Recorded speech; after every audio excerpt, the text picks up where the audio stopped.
kami akan membentangkan satu kajian kes yang bertajuk implikasi relativisme pasca moden dalam kehidupan. First kali saya akan terangkan tentang apa itu maksud tajuk kajian kes kami ini. Okey, yang pertama, relativisme ini menurut Kamus Dewan edisi keempat membawa maksud kebenaran nilai moral dan sebagainya tidak semestinya mutlak. Okey, tetapi mungkin berbeza antara individu atau kebudayaan.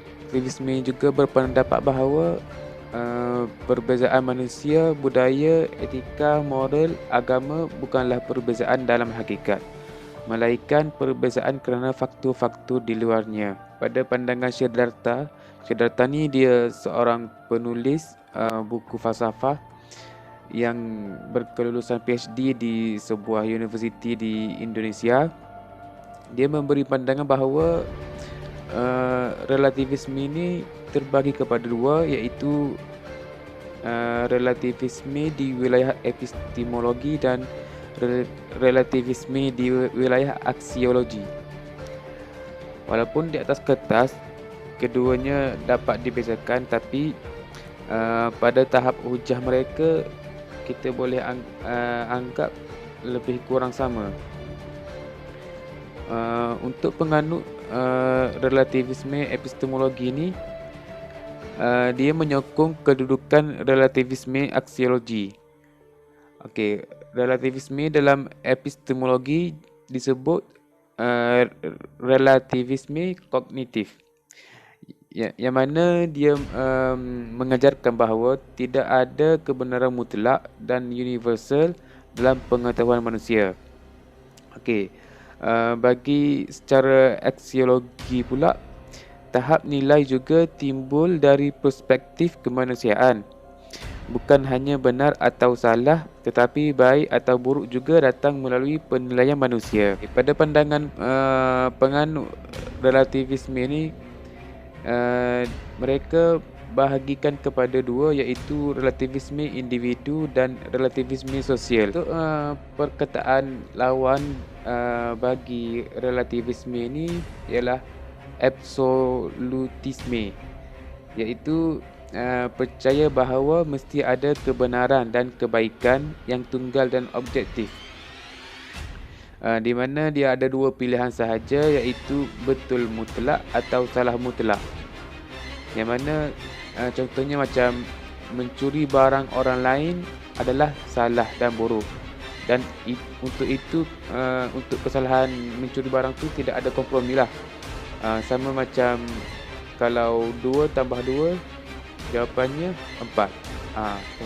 Okey, untuk maksud pasca moden pula bermaksud selepas, dan moden pula bermaksud sekarang.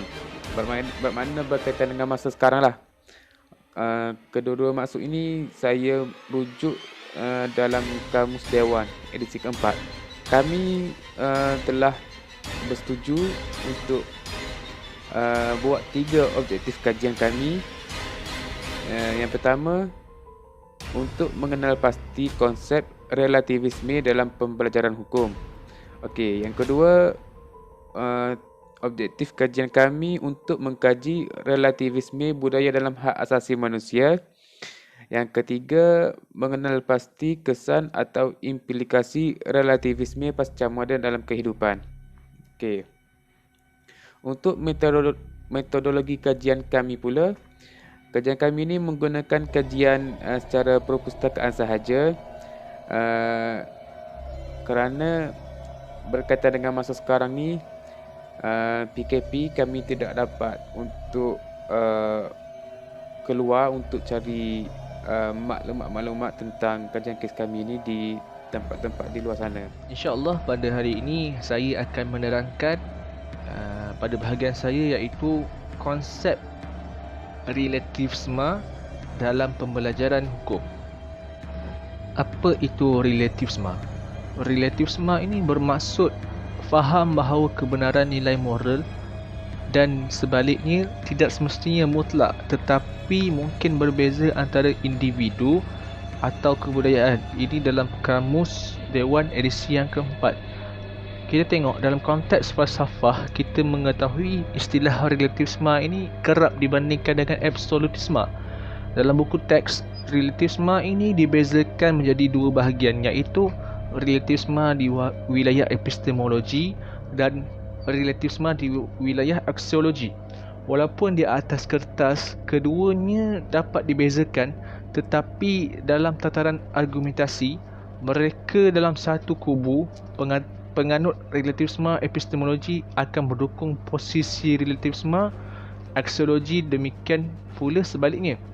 Relativisme ni dalam epistemologi juga disebut relativisme kognitif, yang mengajarkan bahawa tidak ada kebenaran mutlak dan universal dalam pengetahuan manusia.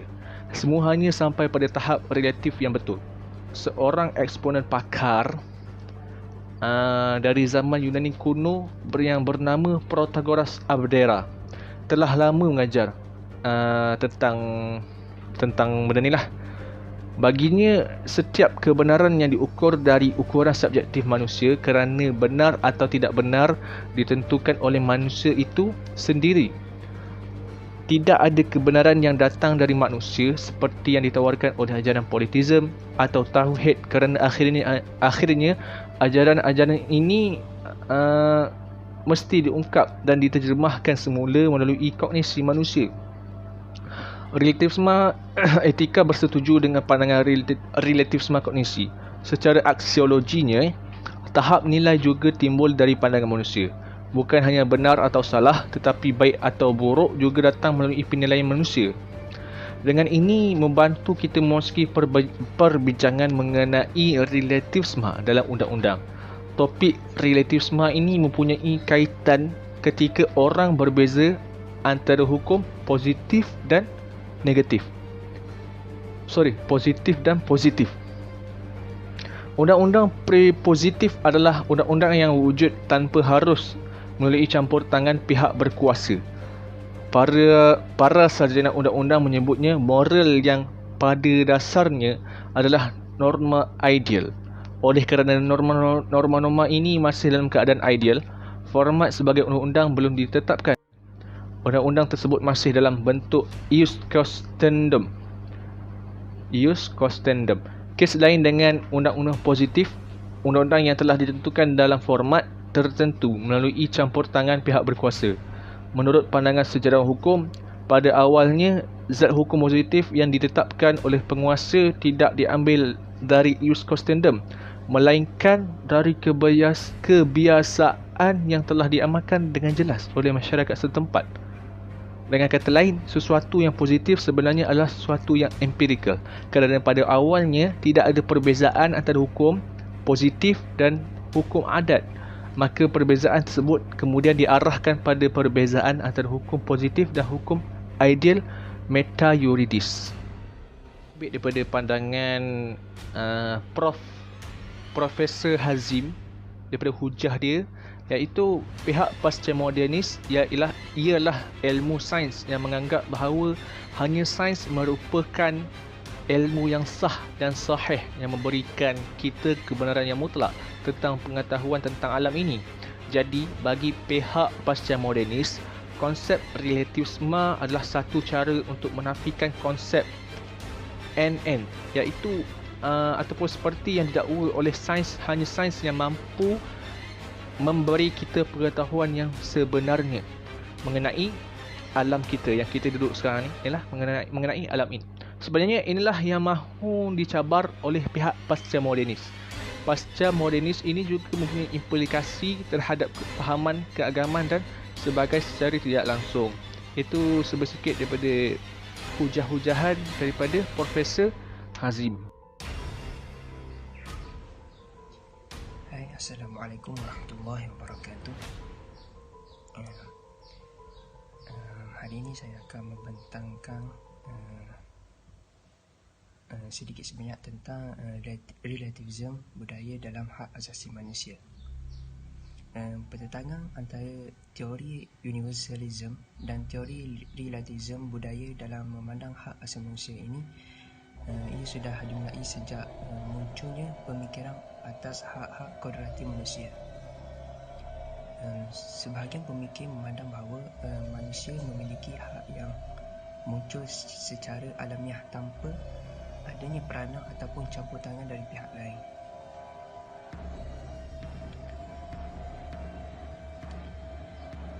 Pandangan tentang teori relativism budaya memang kerap digemukan oleh para aktivis hak asasi manusia universal. Bahkan pandangan dari pemimpin negara-negara Asia seperti Lee Kuan Yew dan pemimpin negara kita sendiri iaitu Tun Dr. Mahathir Mohamad yang mengadvokasikan ASEAN values iaitu nilai-nilai Asia dalam memahami hak asasi manusia.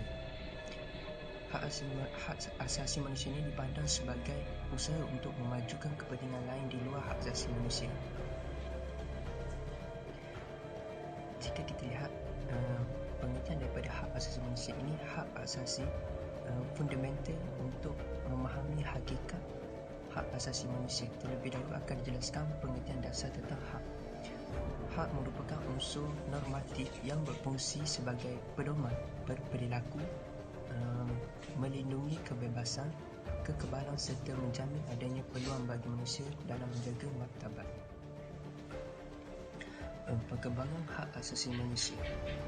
Dalam hal ini, Karl Wessel iaitu seorang ahli hukum berkewarganegaraan Perancis membahagi perkembangan hak asasi manusia terjadi 3 tahap.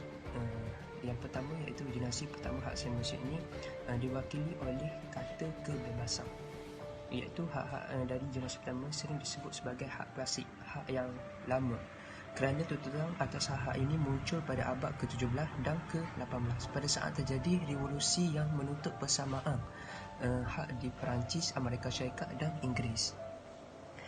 Hak-hak generasi pertama ini menuntut tiadanya campur tangan negara ataupun pihak-pihak luar dalam memenuhi hak-hak tersebut. Campur tangan negara atau pihak-pihak luar ke dalam hak-hak generasi pertama ini akan dianggap sebagai suatu pelanggaran. Oleh kerana itu, hak-hak generasi pertama ini sering disebut sebagai hak yang negatif.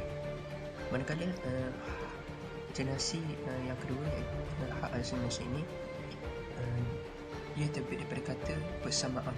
Hak-hak dari generasi kedua ini menuntut adanya perlindungan dan pemenuhan dari negara untuk hak-hak ekonomi, sosial dan budaya. Hak-hak generasi ini menuntut adanya peranan serta aktif dari negara untuk memenuhinya. Oleh kerana itu, hak-hak ini, hak dari generasi kedua ini disebut sebagai hak yang positif. Yang generasi pertama tadi hak yang negatif. Yang kedua hak positif. Manakala generasi ketiga hak asasi manusia ini disebut sebagai persaudaraan. Hak generasi ketiga muncul atas tuntutan dari negara-negara dunia ketiga atau negara berkembang. Generasi ketiga hak asasi manusia ini antara lainnya menggambarkan hak atas pembangunan, hak atas perdamaian, hak atas sumber daya sendiri. Hak ini menyamai dengan hak-hak dengan dari generasi kedua, namun dibawa kepada tingkat yang lebih tinggi iaitu tingkat antarabangsa. Melihat perkembangan hak asasi manusia dapat disimpulkan bahawa munculnya tuntutan atas hak asasi manusia terutama generasi pertama. Dari awal adanya tuntutan untuk membebaskan diri dari tekanan kekuatan sosial lainnya. Sebagai contoh, tekanan dari kaum bangsawan sebagaimana yang muncul pada revolusi yang terjadi di Perancis, Amerika Syarikat dan Inggeris pada abad ke-17 dan ke-18. Bismillahirrahmanirrahim. Assalamualaikum warahmatullahi wabarakatuh. Okay, hari ini saya akan menerangkan tentang objektif 3, iaitu mengenal pasti kesan atau implikasi relativisme pasca moden dalam kehidupan. Pertama sekali, pasca modernisme merupakan fenomena baru, kesan dari tidak kepuasan hati terhadap gagasan modernisme yang dilihat gagal dan menindas manusia. Pasca modernisme pada mulanya berdiri untuk menentang secara total pemikiran reasoning yang berakar umbi pada zaman Enlightenment di Eropah dan kemegahan tamadun, budaya dan masyarakat Eropah yang mengecilkan dan menjatuhkan taraf dan cara pemikiran budaya lain. Okey. Menurut Ziauddin Sardar pada tahun 1995, prinsip asas pasca modernisme ialah semua yang dipercayai benar semasa zaman moden dianggap langsung tidak benar dan tidak boleh dipakai era postmodern, iaitu all that is valid in modernity is totally invalid and absolute in postmodern times. Budaya hidup moden menjadikan masyarakat bersikap individualistik serta tidak mengambil peduli terhadap gejala sosial yang berlaku di sekeliling. Jiran tetangga sudah tidak mengenal antara satu sama lain. Masalah-masalah yang dicetuskan era pasca modernisme tidak mungkin dapat diatasi dalam jangka masa yang cepat. Namun, perlu ada permulaan dalam usaha-usaha menanganinya.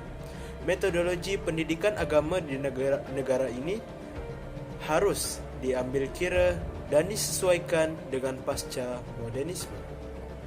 Sebagai kesimpulannya, Lulatism adalah kajian tentang kepelbagaian kebudayaan.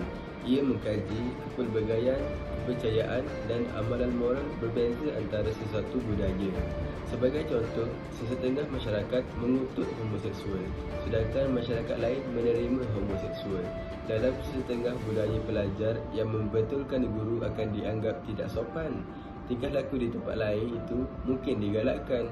Persoalan yang perlu kita tanyakan kepada diri kita adalah, adakah kebenaran, betul dan salah, baik dan jahat adalah bersifat mutlak atau relatif? Secara rambangnya, tinjauan dunia dan corak tingkah laku semuanya dibentuk oleh pemahaman kita tentang dua perkara, iaitu baik dan jahat. Apa yang baik iaitu apa yang boleh diterima, atau apa yang jahat iaitu apa yang tidak boleh diterima.